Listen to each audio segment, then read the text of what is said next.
తిరుపతి గంగమ్మ ఆలయ పునర్నిర్మాణం చేశారు. 900 ఏళ్ల ముందు అనంతల్వార్ తాతాచార్యుల పేరు మీద తాతయ్య గుంటను తవ్వారు.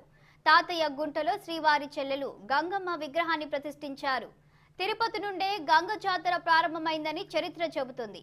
శ్రీవారి ఆలయంలో తాతయ్య గుంట గంగమ్మ ఆలయాన్ని కూడా రాతి కట్టడాలతో నిర్మించాలని సంకల్పించామని, వేల సంవత్సరాలు ఈ ఆలయం చిరస్థాయిగా నిలిచిపోతుందని తిరుపతి ఎమ్మెల్యే భూమన కరుణాకర్ రెడ్డి తెలిపారు.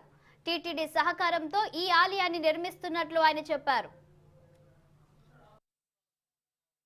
పవిత్రమైన హస్తాలతో స్వామివారికి చెల్లెలైన తిరుపతి గంగమ్మ ఆలయ ప్రతిష్ట సరిగ్గా 900 సంవత్సరాల క్రితం ఇక్కడ అనంతాళ్వార్ తన గురువుగారైన తిరుమల నంబిని వెంకటేశ్వర స్వామి తాత అని పిలిచేవాడని ప్రతీతి. ఆ తాత తన గురువు కావటం, ఆ గురువు పేరు మీద స్వామివారికి అనంతాళ్వారు ఏ రకంగా అయితే చెరువును తవ్వారో, ఆ తాతాచారి తిరుమల నంబి పేరు మీద ఇక్కడ తాతయ్య గుంటను తవ్వి ఆ గుంట కట్ట మీద ఈ గంగమ్మ ఆలయాన్ని ప్రతిష్ఠింపజేసినారు అనంతాళ్వార్.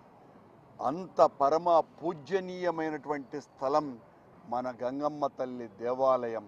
వందల సంవత్సరాలుగా తిరుపతి చుట్టుపక్కల గ్రామాల ప్రజలకందరికీ కూడా ఆరాధ్య దేవతగా, తిరుపతి ప్రజల గ్రామ దేవతగా, ఇలవేల్పుగా కొలువై ఉన్నటువంటి అమ్మవారు దేశంలోనే జానపద పండుగలు అంటే జాతరలు మన గంగమ్మ వారి ఆలయం నుంచే ప్రారంభమైనాయి అన్నది కూడా ఒక చారిత్రక వాస్తవం.